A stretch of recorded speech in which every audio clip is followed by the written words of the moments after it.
Bharat America व्यापार चर्चा। 18% tariff से 0% तक की संभावना। क्या यह केवल एक आर्थिक अपडेट है या बदलते वैश्विक आर्थिक समीकरणों का संकेत? आज की यह रिपोर्ट आंकड़ों से आगे जाकर व्यापक आर्थिक परिप्रेक्ष्य को समझने की कोशिश है। इसलिए इस वीडियो को अंत तक जरूर देखें, क्योंकि आखिर में हम पूरे विषय को संतुलित तरीके से समेटेंगे। हाल के महीनों में भारत और अमेरिका के बीच व्यापारिक बातचीत ने ध्यान खींचा है। 18% टैरिफ जैसी खबरों ने बाजार में चर्चा को तेज किया, वहीं 0% टैरिफ की संभावना ने नए सवाल खड़े कर दिए। क्या यह सामान्य व्यापार वार्ता का हिस्सा है या बदलती वैश्विक प्राथमिकताओं का परिणाम? जब दो बड़ी अर्थव्यवस्थाएं टैरिफ में बदलाव पर विचार करती हैं, तो उसका असर केवल आयात निर्यात तक सीमित नहीं रहता। इसका प्रभाव निवेश, मुद्रा बाजार, ऊर्जा कीमतों और वैश्विक सप्लाई चेन पर भी देखा जाता है। यदि आप अंतर्राष्ट्रीय आर्थिक मुद्दों को गहराई से समझना चाहते हैं, तो वीडियो को लाइक करें और अंत तक जुड़े रहें। अब बात ऊर्जा सुरक्षा की। भारत अपनी ऊर्जा जरूरतों को संतुलित और स्थिर बनाए रखने के लिए कई देशों के साथ सहयोग करता है। इसमें रूस, अमेरिका और मध्य पूर्व के देशों के साथ व्यापारिक संबंध शामिल हैं। यह प्रक्रिया पूरी तरह आर्थिक हितों और दीर्घकालिक स्थिरता पर आधारित होती है। दूसरी ओर अमेरिका वैश्विक व्यापार और वित्तीय प्रणाली में महत्वपूर्ण भूमिका निभाता है। डॉलर आज भी अंतर्राष्ट्रीय व्यापार की प्रमुख मुद्रा है। हालांकि कई देश स्थानीय मुद्रा में व्यापार के विकल्पों पर भी विचार कर रहे हैं। इसे वैश्विक वित्तीय विविधीकरण के रूप में देखा जाता है, न कि किसी टकराव के रूप में। यहीं से चर्चा रोचक हो जाती है। भारत के पास लगभग 723 अरब डॉलर का विदेशी मुद्रा भंडार है। यह किसी भी अर्थव्यवस्था के लिए स्थिरता और भरोसे का संकेत माना जाता है।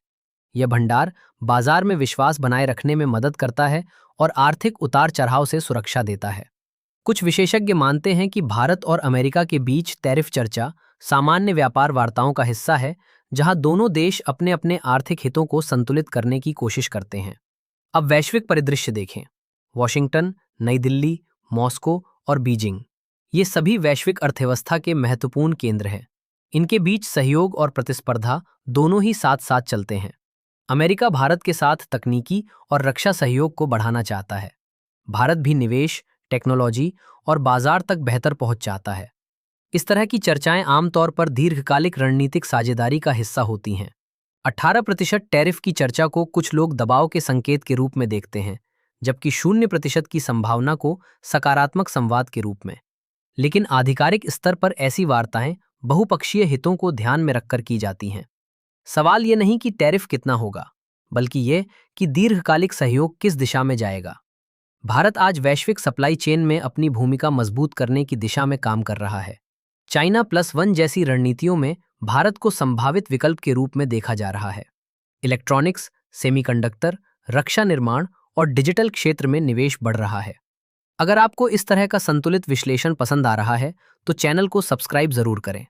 अब बात करें वैश्विक वित्तीय ढांचे की। ब्रिक्स जैसे मंचों पर वैकल्पिक भुगतान तंत्र पर चर्चा होती रही है, लेकिन यह प्रक्रिया सहयोग और विविधीकरण के रूप में देखी जाती है। इसका उद्देश्य व्यापार को अधिक लचीला बनाना है। भारत और अमेरिका दोनों ही समझते हैं कि आपसी सहयोग से आर्थिक स्थिरता और विकास के अवसर बढ़ते हैं। इसलिए टैरिफ पर बातचीत को प्रतिस्पर्धा की बजाय संवाद के रूप में देखा जा सकता है। वैश्विक राजनीति और अर्थव्यवस्था में निर्णय अचानक नहीं होते। वे कई दौर की वार्ताओं और विश्लेषण के बाद लिए जाते हैं। तो क्या 18% से 0% की संभावना एक सकारात्मक संकेत है?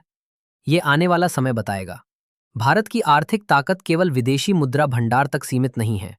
युवा जनसंख्या, डिजिटल विकास, स्टार्टअप इकोसिस्टम और वैश्विक निवेश, ये सभी कारक भारत को मजबूत बनाते हैं। अमेरिका भी एशिया प्रशांत क्षेत्र में संतुलन बनाए रखने में भारत की भूमिका को महत्व देता है। इसलिए यह विषय केवल टैरिफ का नहीं, बल्कि सहयोग और आर्थिक संतुलन का है। आपकी क्या राय है? क्या यह सामान्य व्यापार वार्ता है या बदलती वैश्विक प्राथमिकताओं का संकेत? अपनी राय कमेंट में जरूर साझा करें। अगर आप अंतर्राष्ट्रीय आर्थिक और रणनीतिक विषयों पर ऐसे ही संतुलित और तथ्य आधारित वीडियो देखना चाहते हैं,